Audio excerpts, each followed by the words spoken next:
The Aprilia SR150 is here and we have the review.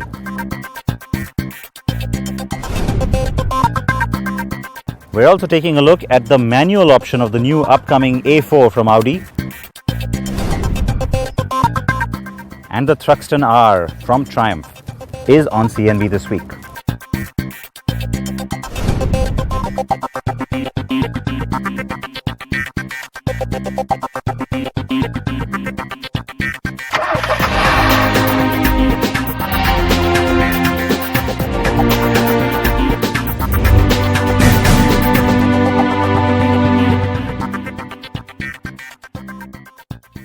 It's car and bike time on NDTV. Thanks for joining us. I'm Siddharth Vinayak Patankar. We have so much packed into today's program. We'll get straight to it. First up, Aprilia finally starting to look a little bit more serious about the Indian market. It's a brand new scooter, the SR150. Now, that's not really the kind of space that scooters operate in, so it's not just about being more powerful.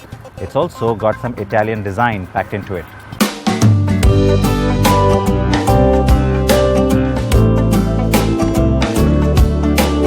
Aprilia is one of the many two-wheeler brands under the Piaggio umbrella and first entered India in 2012.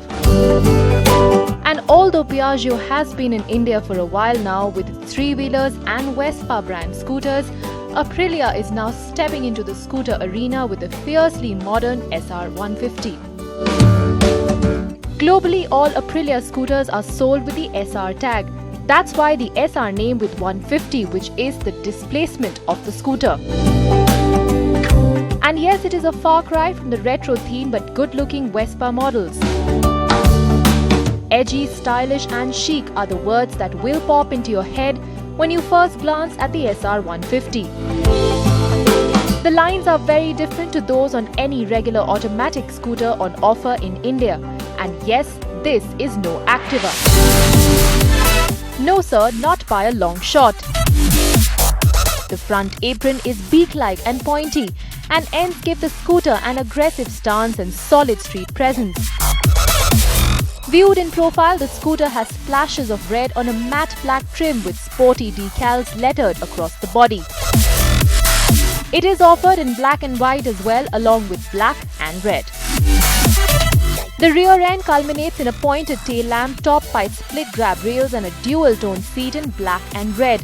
And as far as looks are concerned, this Italian diva scores a perfect 10. This is a premium scooter and so could have definitely done with sportier looking instrumentation and also a side stand. The fit and finish on the SR150 could also have been better. Although we were told that this is a pre-production model, so we will give the benefit of doubt to Aprilia on that. The SR150 does redeem itself somewhat with a pass switch along with rear foot pegs that fold and fit flush in the body. Pretty neat. The engine on the SR150 is similar to that on the Vespa 150, churning out a peak output of 11.4 bhp and 11.5 Nm of peak torque from a 154.4cc engine.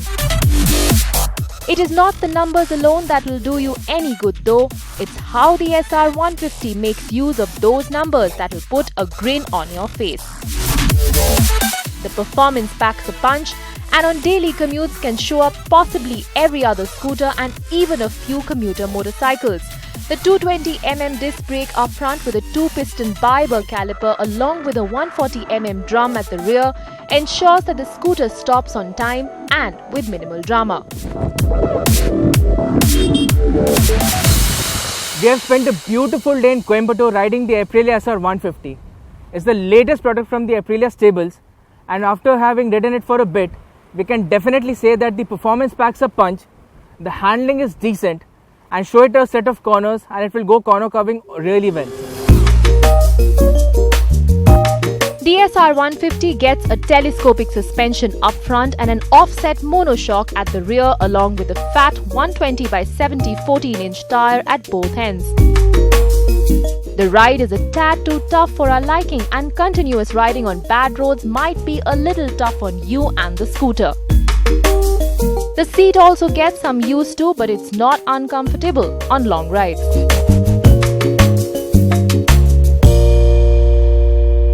The SR150 looks pretty sharp. Would like to know your thoughts on that scooter. Now let's talk about the new Audi A4 in its 5th generation that's all set to be debuted here in India in just a few days' time. Now Audi is playing it really interesting by bringing us the 1.4 litre petrol TSI as the first launch engine. But what I'm making a case for now is that Audi should also bring us a manual gearbox. I had the chance to drive the 6-speed manual. It's fantastic. Here's the review. Audi launched the new A4 in its 5th generation in the second half of 2015 in Europe. The car is bigger yet lighter than its predecessor, and we have already reviewed it on the global drive that happened a few months ago. Audi is offering the new A4 with a wide array of engine options globally, starting from the conservative 1.4 litre TSI petrol and going all the way up to a 3 litre V6. We now have confirmed news that the new A4 will get to India later this month, and it will kick off its innings with just the 1.4 TSI petrol as the sole engine option being offered at the start.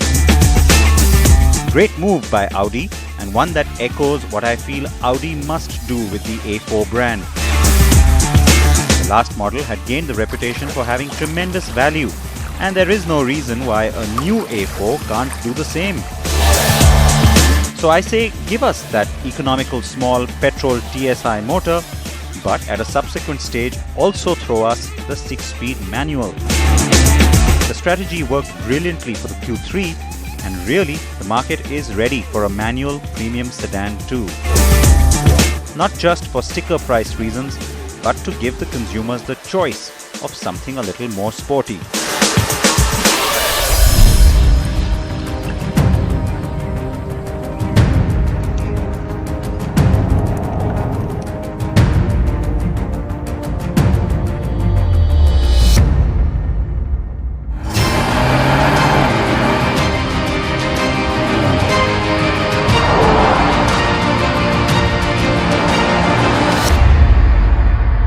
In terms of the way the car looks, it got so much stick for not looking enough like a new generation.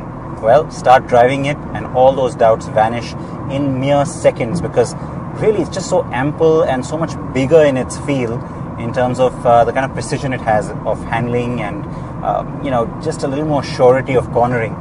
I really like that. And the TDI engine, the 2 litre, it's just gets better, I think, with age, because Audi keeps honing it a little bit better, and it's married so beautifully to the 6-speed manual. I mean, that's the one regret that I will have, that Audi doesn't want to consider the manual gearbox for India. I think it should, because it could actually play a bit of a game like it played with the Q3 as well, which means that it could throw in a little bit of a value card onto the table. But you know what, that's not going to happen at word go, so that could be something that Audi considers sometime later in 2017. I drove the 2 litre TDI with the manual gearbox in Germany a few days ago, and here's my immediate take for you. It rocks. Now this engine almost has a nice throaty growl to it. It encourages you to push it a little bit, and I'm luckily in the right country to do that, because out on the Autobahn I got up to 3-digit speed so quickly, and then I was consistently driving along at about 180, 190. And then very comfortably up to 205 and 210 kilometers per hour. The car performs consistently, and there's not one shudder or one complaint, not even a flinch. And that's the part, I think, that is oh so satisfying. Handling and ride feel are terrific on the new A4. The 2 litre diesel is extremely smooth too, adding to the very refined feel that the car gives you. The manual gearbox is quick and has a definite and solid feel to it. The ratios are well worked out and mated perfectly to the optimal performance parameter of this motor. Now the cabin layout is not sort of revolutionary by Audi standards. Again, that's where the A4 did disappoint a little bit, but everything else in terms of the kind of equipment that you get, the interface, the quality of materials, and even some of the technology, it's right up there, and it's really nice. And it's of course great to see the carryover of the digital instrument cluster, the virtual one, and it's studded with features. There's just so much you can do. Drive Select is something that now Audi has again been honing for some time, and it gets better on this car, especially at higher speeds on the Autobahn, even on like a rough surface, concrete road. Putting the car into dynamic mode instantly gives you a really nice stiff taut feel. Put it in comfort and you get a much better ride quality. I won't say a soft steering, but a more pliable steering. So on the whole, it's significantly different in the different driving modes. But then, you know what, you expect that, don't you?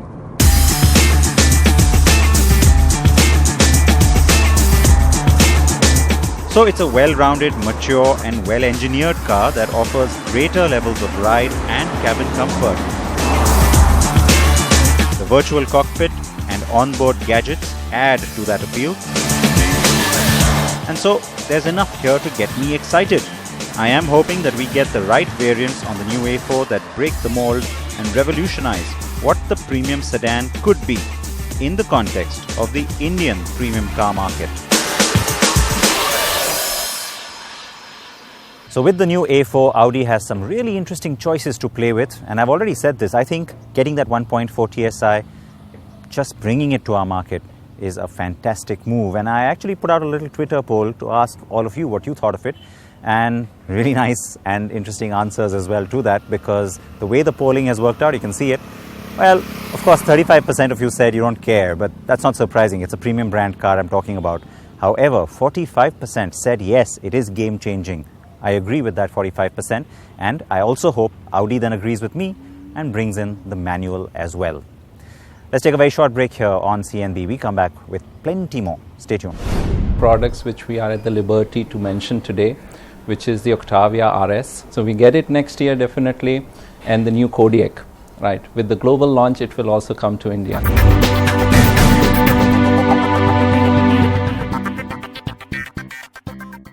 Are you a history geek, an adrenaline junkie, or a master off-roader?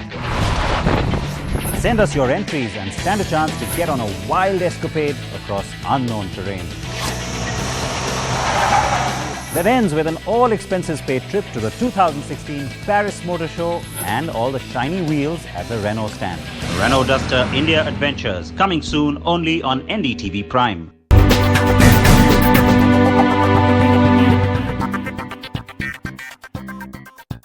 Now you're wondering why the Maruti Suzuki Vitara BREZZA is on the program. Well, this is one car that just keeps getting more and more popular. Over 10,000 of them sold in July. Even though prices went up right after that by 20,000 rupees, there's no stopping the Vitara BREZZA. I spoke about that and plenty more with Maruti's Mr Kalsi. We are today very well established with 150 Nexa outlets which are operational, and this also gives us a presence in 94 major cities of the country. Now, with 150 channels and 94 cities, we are covering almost 85 to 90% of the sales.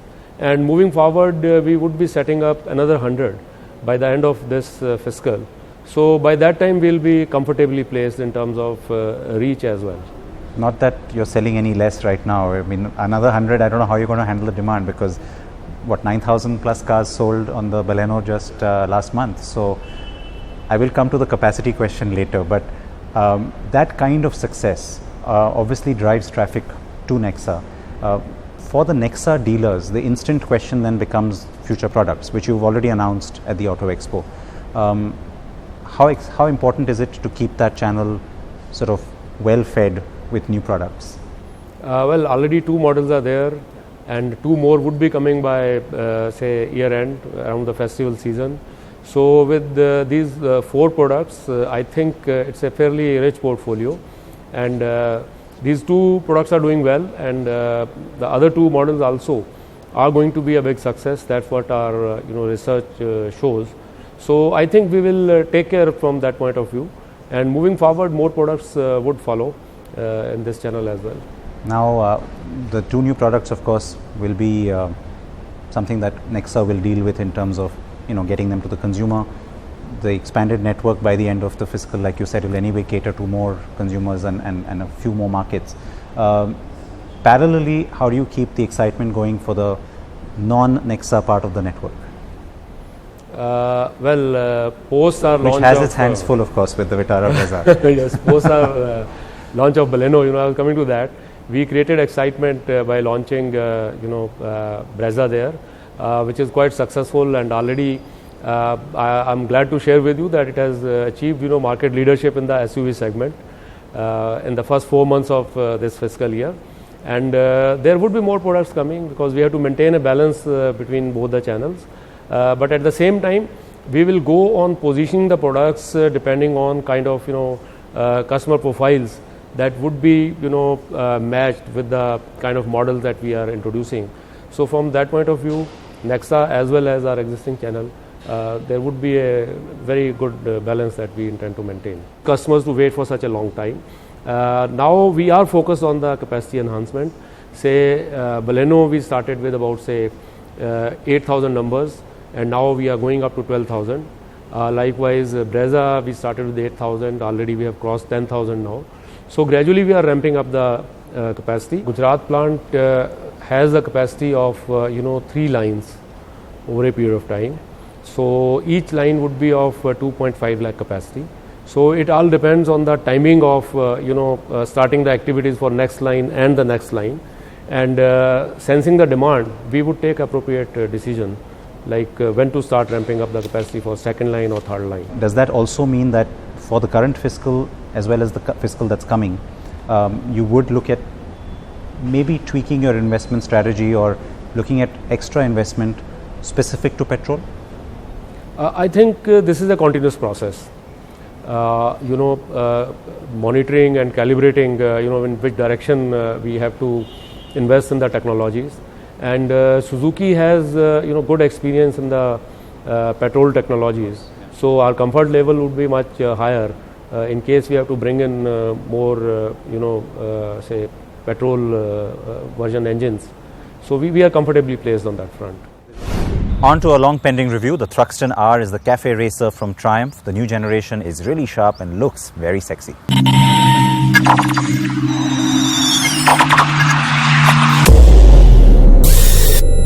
The Triumph Thruxton R is one fine looking motorcycle.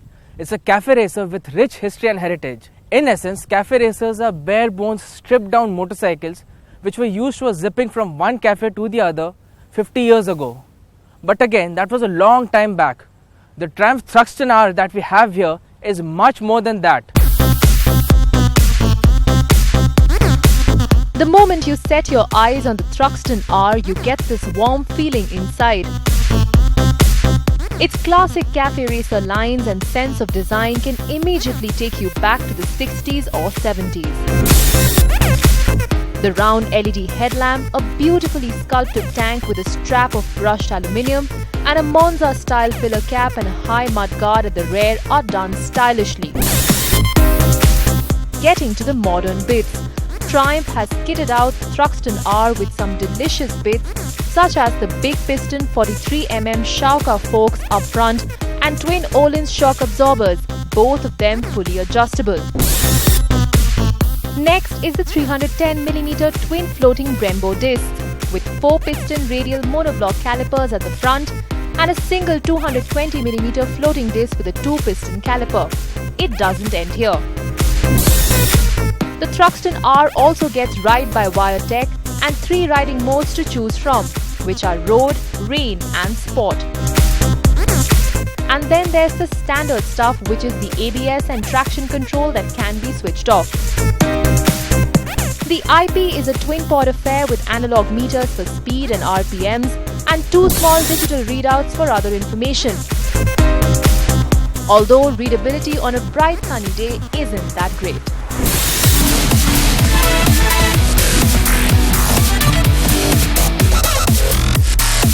It's a liter class cafe racer. Yes, it does take a bit of time to wrap your head around that.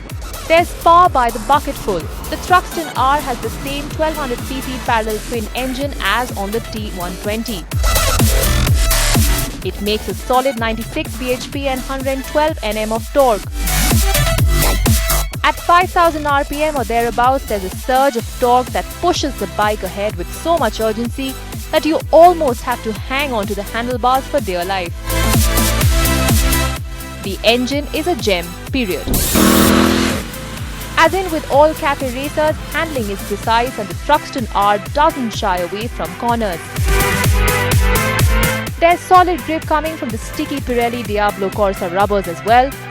The ride, well, is stiff on the bike as we got it, but for daily riding you can always set up the suspension according to your liking. The riding posture is committed and you need strong shoulders in case you want to put in long hours on the saddle.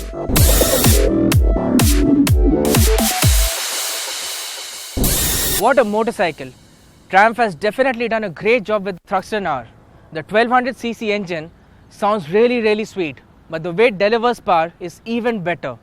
The Thruxton R shares its engine with the T120, but that's where the similarity ends. The engine on the Thruxton R gets a low inertia crank, which means that it feels livelier and revs all the way to the red line more freely. What's also likable is the fact that the Thruxton R has a lot of premium kit. It's a hoot to ride every single time you swing a leg over it, and it will put a smile on your face as well. That's it on the program today. Now, in case you're wondering about the petrol VITARA BREZZA, it's something that I did ask the management, and while officially they'll not tell us anything, sources in the company have told me that the car is under development already, and with it we'll also possibly get the automatic at word go. So lots to look forward to from Maruti, including of course the Ignis and the BALENO RS. On that note, I'll say goodbye. Please wear your seatbelts, please wear your helmets, and there's a brand new show coming from us that will delve into the world of Indian motorsport. A look at the Indian National Rally Championship with gladiators assemble. Quick glimpse of that as I leave you.